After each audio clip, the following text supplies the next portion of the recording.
Selanjutnya, hubungan manusia dengan agama. Agama dan kehidupan beragama merupakan unsur yang tak terpisahkan dari kehidupan dan sistem budaya umat manusia.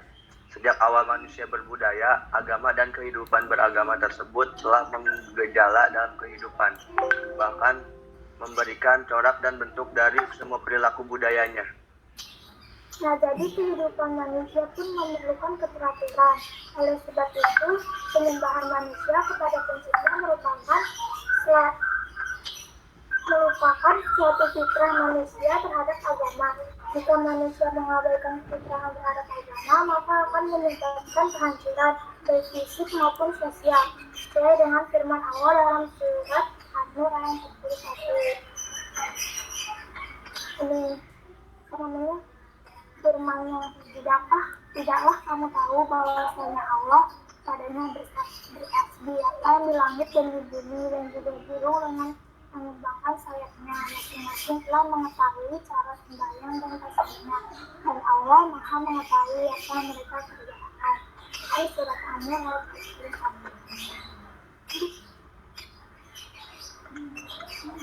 41. Terus ada hubungan manusia dengan semesta. Manusia dengan alam semesta itu mempunyai hubungan timbal balik karena manusia butuh dengan alam, yaitu tempat hidup dan mencari kehidupan. Sedangkan alam juga membutuhkan tangan manusia untuk mempindah alam semesta. Nah, hubungan manusia dengan alam semesta itu dinyatakan dalam surat Ar-Rum ayat 41. Ini yang empat, kerusakan di darat dan di laut. Boleh motong kan? Mau masuk belum di ACC. Oh iya, bentar. Nggak apa-apa, yang Kesha tetap presentasi, yang baru masuk nanti ya. Itu artinya mereka terlambat kan? Kesha lanjut, nggak apa-apa. Nanti sekalian aja. Kerusakan di darat dan di laut disebabkan karena perbuatan tangan manusia, supaya Allah merasakan kepada mereka sebagian dari zat perbuatan mereka agar mereka kembali ke jalan yang benar. Surat Ar-Rum ayat 41. Sudah selesai.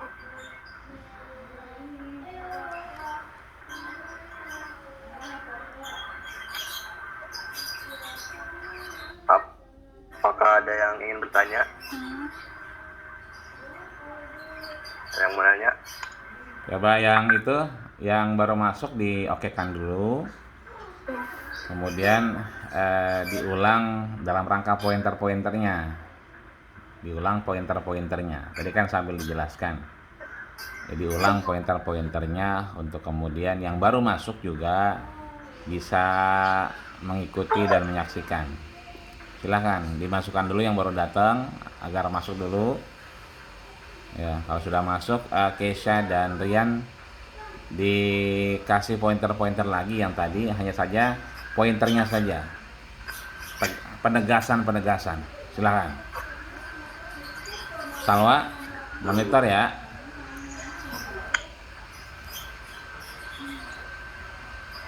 Ya. Silahkan tadi yang PPT-nya dilihat lagi. Presentasikan lagi coba. Sudah pada masuk semua. Udah kali, sudah semua. Kalau belum kan ada yang respon. Silahkan Kesha dan Rian dikasih lagi agar yang baru masuk juga bisa melihat kembali. Yang sudah masuk dari tadi bisa lebih tegas, bisa lebih ingat dan bisa lebih, mungkin ada yang mau nambah nanti atau yang lainnya. Silahkan. Jelasin ulang lagi, Pak. Bukan dijelasin, pointer-pointernya aja agar teman-teman yang baru masuk tadi bisa ikut nyambung, berkontribusi dengan perkuliahan kita. Jangan sampai juga yang baru masuk juga kemudian blank ya. Silakan agar yang sudah dengar menguatkan, yang baru dengar juga memberikan kontribusi. Silakan. Nah, jadi hakikat itu artinya inti dari segala sesuatu atau yang menjadi jiwa sesuatu. Karena itu dapat dikatakan hakikat syariat adalah inti dari jiwa dari suatu syariat sendiri.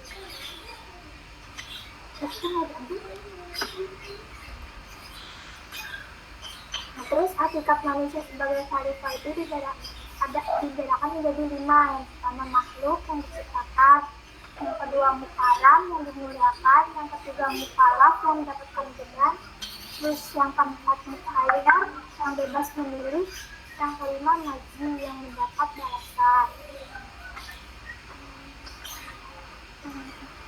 Nah, penciptaan manusia di Al-Quran itu dijelaskan dalam surat Al-Mu'minun ayat 12, 13, dan 14. Yang dan sesungguhnya kami telah menciptakan manusia dari suatu saripati berasal dari tanah. Kemudian kami jadikan saripati itu air mani yang disimpan dalam tempat yang kokoh. Kemudian air mani itu kami jadikan segumpal darah, lalu segumpal darah itu kami jadikan segumpal daging, dan segumpal daging itu kami jadikan tulang-belang, lalu tulang-belang itu kami jemur dengan daging. Kemudian kami jadikan dia makhluk yang berbentuk lain. Maha sucilah Allah, pencipta yang paling baik. Baik, untuk ayat dan terjemahan tidak usah dibaca. Pointer-pointer daripada tujuan diciptakan manusia misalnya gitu. Ya, tujuan penciptakan manusia untuk penyembahan Allah. Nah, dan penyembahan di sini itu yaitu ketundukan manusia pada Allah dalam menjalankan kehidupan di muka bumi ini, baik menyangkut manusia dengan Tuhan maupun manusia dengan dan alam semesta. Nah, peran manusia itu ada 3. Yang pertama belajar, terus mengajarkan ilmu dan membudidayakan ilmu. Tanggung jawab manusia dibedakan menjadi 2. Yang pertama tanggung jawab sebagai hamba Allah yang berupa ketaatan, ketundukan, dan kepatuhan. Tanggung jawab sebagai khalifah Allah itu manusia mempunyai tugas kewajiban mengelola dan memakmurkan alam semesta. Nah, terus hubungan manusia dengan agama itu, agama dan kehidupan beragama merupakan unsur yang tak terpisahkan dari kehidupan dan sistem budaya umat manusia. Sejak awal manusia berbudaya, agama dan kehidupan beragama tersebut telah mengejala dalam kehidupan, bahkan memberikan cara terbentuk dari semua perilaku budayanya. Baik, Kesa, di lembar terakhir coba. Nah, itu.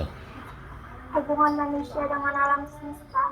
Manusia dengan alam semesta mempunyai hubungan timbal balik karena manusia butuh dengan alam, yaitu tempat hidup dan mencari kehidupan. Sedangkan alam juga membutuhkan dengan manusia untuk mencari alam semesta. Baik, Kesa, itu artinya bahwa proses manusia itu juga diberikan untuk kesempatan memberikan terbaik bukan hanya pada Allah ya, sebagai Khalik pencipta kita, tapi juga kepada makhluk. Makhluk juga bukan hanya manusia saja. Makhluk juga adalah ciptaan Allah yang lain. Bisa tumbuhan misalnya, kita harus berbaik ya kan. Man qata'a sidratan, siapa yang memotong pohon tanpa ada sebab, dahannya, rantingnya, daunnya kita potong iseng kita, wah ada kembang nih, ada bunga bagus nih, kita nggak ada maksud, tidak ada tujuan, maka kemudian itu menjadi sawaballahu ra'sahu ala niron, Allah sungkurkan kepalanya di nerakanya Allah. Artinya bukan hanya kepada manusia tapi kepada makhluk-makhluk yang lain, baik itu tumbuhan dan hewan yang lain. Yang punya burung silakan pelihara burungnya tapi dikasih makan. Yang punya ikan di akuarium, ikan cupang sekarang lagi tren, silakan. Tapi jangan lupa diganti airnya, dikasih makanannya dan seterusnya. Artinya bukan hanya kepada manusia tapi kepada makhluk-makhluk Allah yang lain di muka bumi ini. Gitu ya. Silakan Kesha dan Rian dipimpin. Jika ada yang mau ditanya teman-teman, silahkan 3 sesi ya kan, 1 sesi 3 orang untuk bertanya dari apa yang sudah disampaikan gitu. Jangan lupa sebutkan nama, NIM dan kelompoknya untuk kemudian pertanyaannya ya. Silahkan Silakan Kesha dan Dian. Ada yang tanya